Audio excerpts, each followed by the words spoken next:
Hello भक्तों,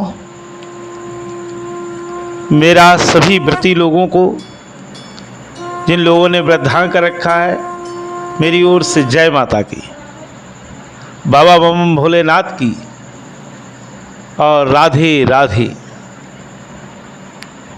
जो भी भक्त व्रत रहता है उसे बहुत कुछ सहन करना पड़ता है, बड़ा त्याग करना पड़ता है। अपने मन की इच्छाओं को त्याग करके अपनी इंद्रियों को कंट्रोल में करना पड़ता है। भूख के कष्ट रूपी तप को सहते हुए वो अपने इष्ट का स्मरण करता रहता है।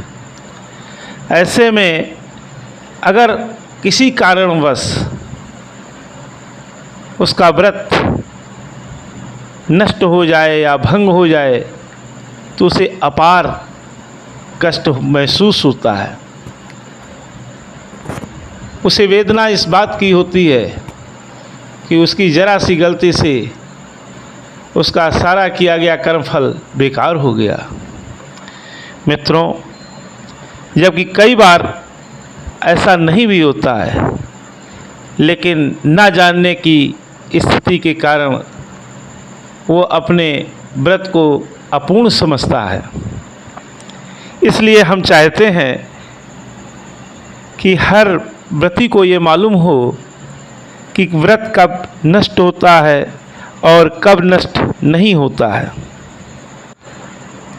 अगर किसी व्यक्ति ने व्रत कर रखा है और वो बार बार जल पीता है या एक भी बार उसने पान खाया है या दिन में सोता है या स्त्री के साथ रति प्रसंग करता है, इन चीज़ों से उसका व्रत नष्ट हो जाता है, इसमें कोई संशय नहीं है। लेकिन कुछ स्थितियों पे अपवाद भी है, जैसे कि अगर उसके शरीर पर प्राण का संकट पड़े या शरीर परिस्थिति कोई ऐसी स्थिति उत्पन्न हो जाए कि बहुत कठिन हो जाए, तो ऐसे में एक से अधिक बार जल पीने से दोष नहीं है। जिस दिन व्रती ने व्रत कर रखा है उस दिन चाहिए उसे वो बहुत अधिक न बोले, क्यों बहुत ज़्यादा बोलने से भी व्रत नष्ट हो जाता है। ऐसे दिन, जिस दिन व्रत है, वो पराये अन्न का भोजन भी नहीं करना चाहिए, अर्थात हमें दूसरे के अन्न का भोजन नहीं करना चाहिए। इससे भी हमारा व्रत नष्ट हो जाता है। व्रत की स्थिति में कोई भी स्थिति है तो बहुत अधिक रोना नहीं चाहिए, अत्यधिक क्रोध नहीं करना चाहिए। क्रोध करने से भी व्रत नष्ट हो जाता है या बहुत अधिक रोने से भी व्रत नष्ट हो जाता है। इन चीज़ों का ध्यान रखना चाहिए। मित्रों, ये तो वो स्थिति थी कि जिससे व्रत कब नष्ट हो जाता है।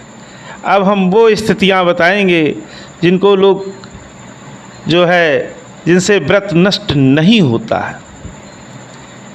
वो स्थिति है कि जल पीने से या मूल पदार्थ जैसे कंद मूल, जैसे जो ज़मीन के अंदर उत्पन्न होने वाले इस प्रकार के कोई भी कंद फूल खाने से, या ऋतुफल, ऋतुफल का मतलब है जैसे खीरा आना, ककड़ी होना, जो भी ऋतुओं में हो, अमरूद हो, तो इस प्रकार के, या दूध एवं दूध से बने पदार्थ, जितने भी प्रकार की मिठाइयाँ आदि या हवन योग्य पदार्थ होते हैं, या मान लीजिए विद्वान या वृद्धजन की इच्छा वचन, अगर कोई वृद्धजन आपसे कहता है और आपने उसके कहे अनुसार अगर खा लिया है, या कोई विद्वान व्यक्ति बताता है, आपने उससे पूछा और उसने बता दिया, या आपके गुरु ने आज्ञा दी और आपने किसी चीज़ को ग्रहण कर लिया, या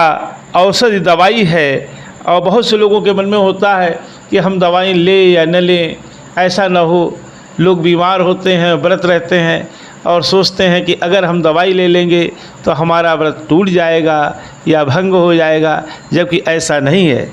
मैं जो ये बातें बता रहा हूँ, ये निर्णय सागर के तहत बता रहा हूँ।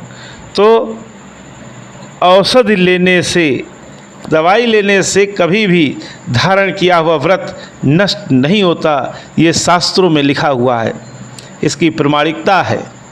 अतः मित्रों, अब तो आप लोग निश्चिंत होकर के रहिए और निश्चिंत होकर व्रत करें और किसी प्रकार की चिंता न करें। जैसा कि बताया गया है उसी प्रकार से आप करें और अपने व्रत को सफल बनाएं। जय माता की।